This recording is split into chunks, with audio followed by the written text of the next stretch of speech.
Assalamualaikum warahmatullahi wabarakatuh. Bismillahirrahmanirrahim. Alhamdulillahil qaili fi kitabihil karim. A'udzu billahi minasyaitonir rajim. Ya ayyuhalladzina amanu kutiba alaikumus syamu kama kutiba alal ladzina min qablikum la'allakum tattaqun. Wassalatu wassalamu ala asyrafil anbiya'i wal mursalin. Sayyidina wa maulana Muhammad wa ala alihi wa sahbihi ajma'in, amma ba'd. Para pemirsa yang dirahmati oleh Allah Subhanahu wa ta'ala, pada kesempatan ini kami akan menyampaikan tentang puasa Ramadan. Puasa Ramadan yang merupakan kewajiban atau salah satu dari rukun Islam yang kelima. Ternyata perintah puasa ini mengandung hikmah yang luar biasa. Antara lain, hikmah yang bisa kita lihat, yang kita bisa petik, ternyata bahwa puasa Ramadan ini ternyata merupakan kebutuhan hidup bagi kita sebagai seorang mukmin, sebagai seorang muslim.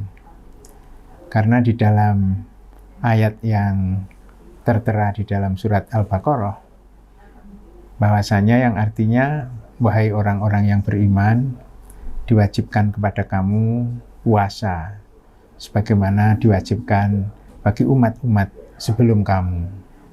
Nah, puasa yang diwajibkan bagi kita sebagai seorang muslim adalah 1 bulan penuh, yang bulan itu dinamakan bulan Ramadan. Bulan Ramadan, bulan yang penuh berkah, bulan yang penuh maghfirah, bulan yang penuh ampunan, dan bulan yang kalau kita selesai melaksanakannya, kita akan dibebaskan dari api neraka.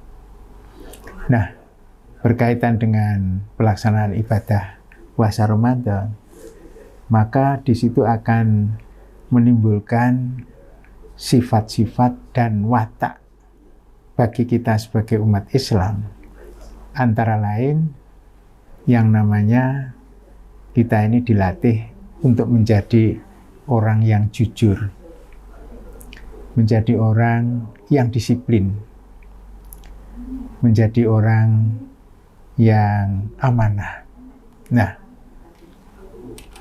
berbicara dari yang namanya kejujuran, yang namanya kedisiplinan, yang namanya keberaturan, ini akan menjadi satu kebutuhan dalam kehidupan sehari-hari. Karena apa? Karena kalau orang itu bisa memenuhi 3 hal ini, antara lain bisa melakukan kejujuran. Karena di dalam puasa itu sendiri kan kita dilatih untuk jujur. Kita tidak boleh berbohong. Kita harus disiplin.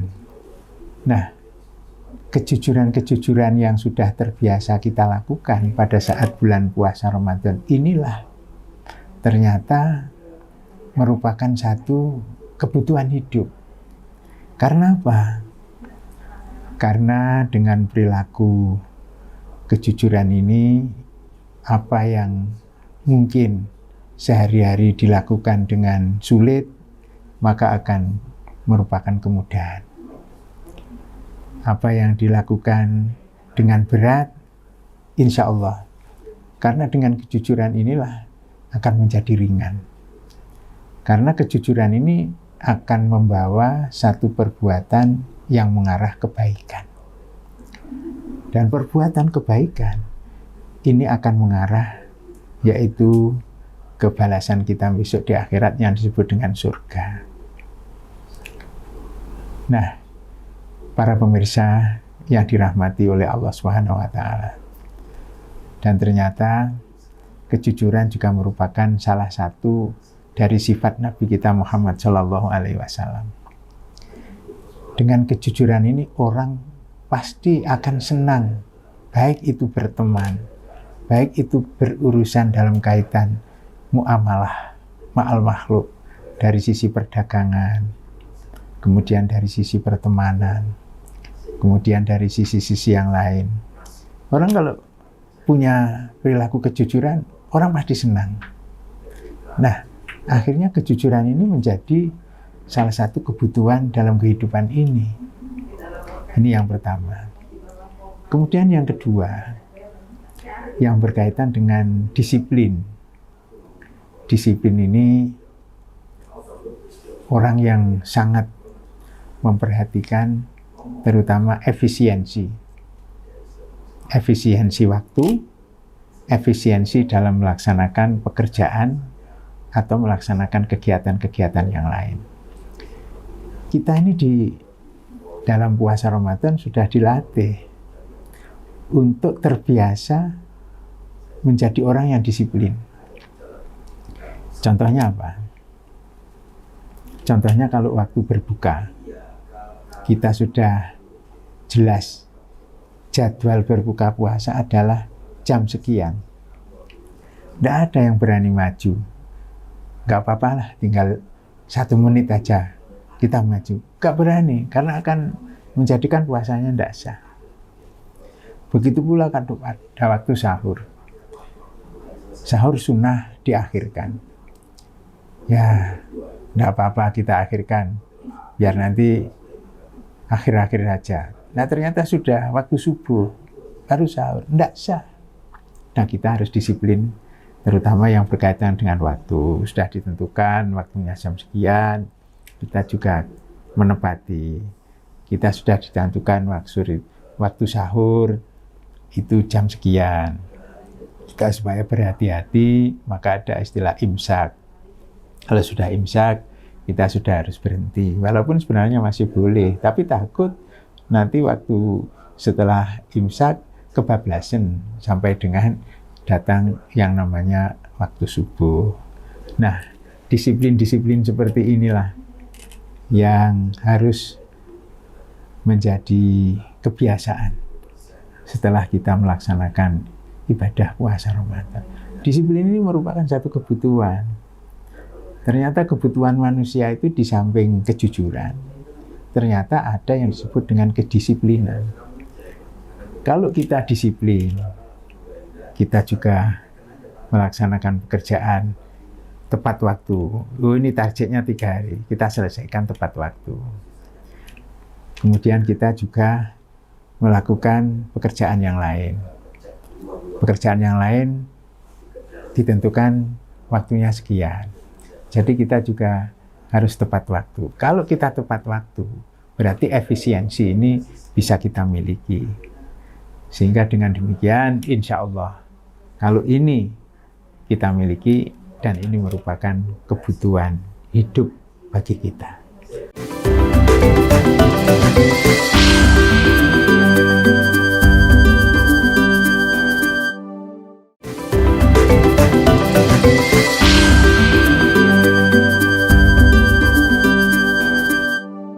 Para pemirsa yang dirahmati oleh Allah Subhanahu wa Ta'ala, kita lanjut membahas bahwa ternyata Ramadan menjadi kebutuhan hidup kita sehari-hari.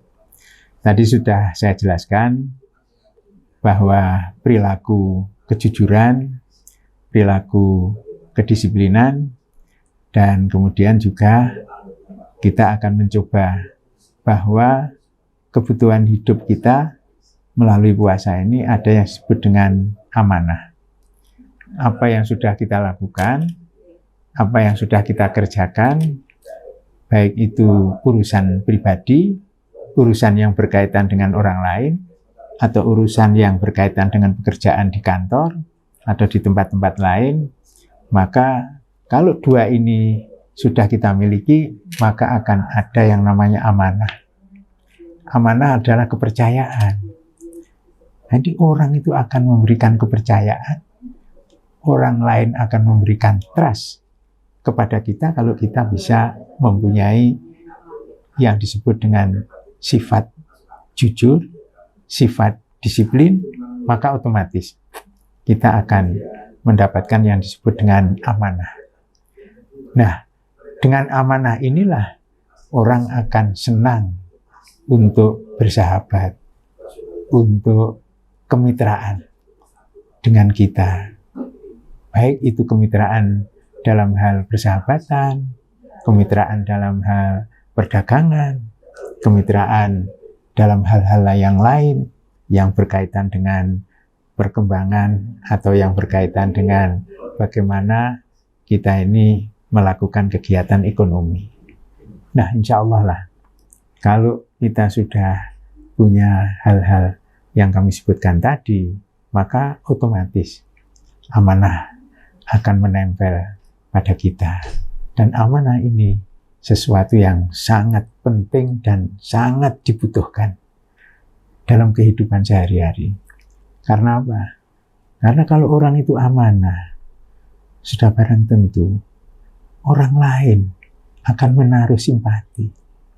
Orang lain yang merupakan partner-partner kita pasti akan mendekati, pasti akan mengajak bersama-sama. Dan inilah sifat-sifat yang juga dimiliki oleh Rasulullah Shallallahu Alaihi Wasallam. Hadirin sekalian, para pemirsa yang dirahmati oleh Allah Subhanahu Wa Taala, maka kita kembali kepada tujuan. Tujuan puasa kita ini tentunya tiada lain adalah untuk memperoleh peringkat yang disebut dengan takwa. Takwa adalah melaksanakan perintah-perintah Allah dan juga menjauhi larangan-larangan Allah. Maka di dalam ayat-ayat itu sering kita membaca dari kata-kata amanu kemudian diikuti dengan wa amilus sholihat. Amanu adalah mereka yang beriman, diikuti wa amilus sholihat, dan beramal yang saleh, melakukan pekerjaan yang baik. Jadi tidak bisa dipisahkan antara iman dengan amal soleh. Maka rumusnya iman plus amal soleh, itulah yang disebut dengan takwa. Iman saja nggak bisa, nggak cukup kalau tidak diikuti dengan amal soleh. Banyak orang iman, saya percaya kepada Allah, saya percaya kepada Rasulullah, tapi amalnya tidak soleh. Nah, ini tidak sempurna, tidak bisa dikatakan takwa. Atau sebaliknya, orangnya peduli terhadap orang lain, orangnya soleh, orangnya luman, tapi dia imannya nggak jelas. Agamanya Islam, salat enggak, puasa enggak, zakat enggak jelas. Tapi dia peduli. Dia amal-amalnya baik. Dia familiar. Ini juga enggak cukup. Karena enggak ada kesinambungan dari iman kemudian amal soleh. Nah, itu antara lain tujuan puasa yang kita lakukan. Tapi kalau kita sudah terpenuhi, ya jujur, ya disiplin, ya amanah, nah tentunya kita sudah termasuk yang disebut dengan amanu wa amilus sholihat, ya iman, ya beramal soleh. Makanya di dalam ayat yang lain, dalam surat Ali Imran, di sana disebutkan indikatornya apa orang yang bertakwa kepada Allah Subhanahu Wa Taala itu. Indikatornya yang pertama adalah disebutkan di sana alladzina yunfikuna fis-sarra'i wad-dharra. Kemudian wal kadhiminal ghaidh. Kemudian wal afina 'anin nas. Kemudian wallahu yuhibbul muhsinin. Kemudian diteruskan ayat walladzina fa'alu fahisyatan aw zalamu dzakarullah wastaghfaru lidzunubihim wa may yaghfiru dzunuba illallah walam yusirru ala ma fa'alu wa hum ya'lamun. Indikatornya orang yang bertakwa kepada Allah yang pertama adalah orang-orang yang dengan ikhlas infak, menafkahkan hartanya, baik dalam suatu saat dia kondisinya lapang atau dalam suatu saat kondisinya adalah sempit, tetapi dia tetap dengan ikhlas infak, sedekah terhadap yang lain. Ikhlas hanya karena Allah, bukan karena yang lain. Itu indikatornya, salah satunya. Jadi bukan menjadi orang yang cukup tapi pelit. Orang yang kaya tetapi tidak tahu kewajiban. Karena orang yang kaya disebut ahniya, ini punya kewajiban, yaitu ada sebagian harta yang harus dikeluarkan. Dan itu milik orang lain. Dan sedekah seperti itulah yang disebut dengan kewajiban, yang kata lain namanya zakat. Kalau sudah ada waktu 1 tahun dan sudah hitungannya harus bayar zakat, maka harta yang dimiliki harus ada yang dikeluarkan. Dan itu wajib. Dan itu memang hak orang lain. Ini indikator yang pertama. Jadi infak, baik dalam suasana lapang maupun dalam suasana sempit. Nah, pertanyaannya, seperti zaman Rasulullah SAW, ada orang-orang yang nggak mampu bertanya kepada Rasulullah, ya Rasulullah, alangkah senangnya, alangkah bahagianya orang-orang kaya yang selalu bisa berbuat sedekah, bisa berbuat peduli, bisa berbuat zakat. Kami tidak punya. Kami harus berbuat apa? Maka Rasulullah kemudian memberikan penjelasan. Kamu akan mendapatkan pahala yang sama. Kalau memang kamu tidak punya, kamu cukup membaca tasbih, membaca tahlil, dan membaca takbir. Subhanallah, walhamdulillah, wala ilaha illallah, wallahu akbar. Itu sudah sebagai pengganti bagi orang yang tidak mampu untuk disamakan pahalanya dengan orang yang agniya, orang yang kaya yang bisa bersedekah dan lain sebagainya.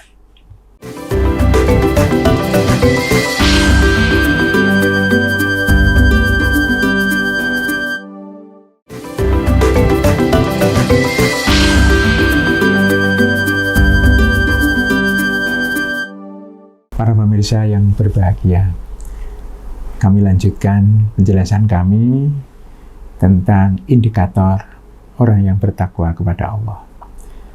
Tadi sudah saya jelaskan, yang pertama adalah orang yang infak dan ikhlas karena Allah, baik dalam suasana lapang maupun dalam suasana dia kondisi sempit. Orang agniya, orang du'afa sudah dijelaskan, punya porsi-porsi sendiri untuk mendapatkan kebahagiaan, mendapatkan pahala yang sama. Yang kedua, yaitu orang yang mampu mengendalikan diri dari emosi. Indikatornya orang kalau sudah takwa, itu tidak gampang marah. Dibully, dia akan tenang lebih dulu. Difitnah, dia akan berpikir jernih dulu. Bukan belum jelas masalahnya, sudah tiba-tiba emosi, marah, tidak karu-karuan. Jangan. Itulah yang disebut indikator orang yang bertakwa. Mampu mengendalikan diri dari emosi, menata hati, kemudian juga tidak gampang terpengaruh. Sudah di fitnah begini-begini, marah, tidak karu-karuan. Jangan, tabayun dulu. Kita tata hati kita. Ini yang kedua. Yang ketiga, kita suka memaafkan orang lain. Wal afina anin nas. Walaupun orang lain punya salah, nggak usahlah tunggu kapan dia minta maaf, baru nanti saya maafkan. Tetapi dengan jiwa yang lapang, dengan hati yang lembut, belum sampai orang yang salah minta maaf, kita sudah maafkan duluan. Itu lebih bagus, dan itu indikasinya bagi orang yang bertakwa. Kemudian tidak perlu sampai mengatakan, jangan coba-coba, tidak akan saya maafkan. Tunggu nanti hari raya, kalau sampai ke saya, baru mungkin saya. Tidak perlu. Kita memaafkan lebih dulu. Itu sangat mulia, itu sangat indah. Dan itulah indikator bagi orang yang beriman. Salah satunya seperti itu. Kemudian berikutnya, Allah menyenangi orang-orang yang berbuat baik. Kita dalam puasa ini jangan sampai kita termasuk yang disabdakan oleh Rasulullah Shallallahu Alaihi Wasallam. Ruba so'imin laisa lahu min siyamihi illal ju wal atos. Jangan sampai kita ini termasuk orang-orang yang puasa nggak dapat apa-apa, nggak dapat pahala. Dapatnya apa? Dapatnya hanya lapar dan dahaga. Kemudian berikutnya disampaikan oleh Rasulullah, ruba qaimin laisa lahu min siyamihi illasar. Banyak orang-orang yang qiyamul lail, ya sholat tarawih, sholat malam, tapi tidak dapat pahala. Dapatnya apa? Hanya capek. Nah, kenapa demikian? Karena puasanya tidak dilaksanakan dengan sebaik-baiknya. Karena puasa harus dilakukan dengan sempurna, dengan benar. Bukan hanya menahan makan dan minum mulai sejak fajar sidik sampai terbenam matahari. Tapi mulut juga harus puasa. Telinga harus puasa. Mata juga harus puasa. Maka saya katakan demikian. Kalau ingin mendapatkan pahala, puasa itu sempurna, maka mulut juga ikut puasa. Artinya puasa seperti apa? Ya mulut harus mengatakan kata-kata yang baik. Mulut harus membiasakan dengan kata-kata yang lembut, yang orang lain dengar itu senang. Dengan kata-kata yang tegas. Kalau salah katakan salah, kalau benar katakan benar. Itu ungkapan-ungkapan yang keluar dari mulut. Jadi mulut juga harus dijaga, harus puasa. Bukan digunakan untuk ngumpat orang, bukan digunakan untuk memarahi orang yang nggak jelas urusannya. Jangan. Kalau itu dilakukan, puasanya tidak ada apa-apanya. Nah, kalau begitu kebutuhan hidup yang saya katakan tadi tidak akan terpenuhi. Sudah menjadi tidak kebutuhan hidup lagi. Kalau mulut ini tidak ikut puasa. Kemudian digunakan untuk apa? Untuk kata-kata yang baik. Digunakan untuk mengeluarkan ucapan-ucapan yang tidak menyakitkan orang lain. Apalagi puasa. Gunakan untuk tadarus, baca Quran, mempelajari agama, dan lain sebagainya. Kemudian, telinga juga harus puasa. Gunakan telinga ini untuk mendengarkan. Mendengarkan suara-suara yang baik. Mendengarkan kata-kata yang baik. Untuk mendengarkan ceramah, pengajian. Mendengarkan saran-saran dari sahabat, orang lain yang memang saran-saran itu merupakan satu saran yang bisa memecahkan masalah. Saran-saran yang baik, yang bisa menimbulkan kegiatan menjadi lebih baik di hari esok dan seterusnya. Digunakan, bukan digunakan untuk mendengarkan hal-hal yang jelek, hal-hal yang tidak baik.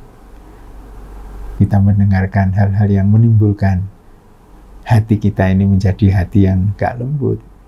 Karena mendengarkan yang berkaitan dengan perbuatan-perbuatan maksiat, kita ikut maksiat. Jangan.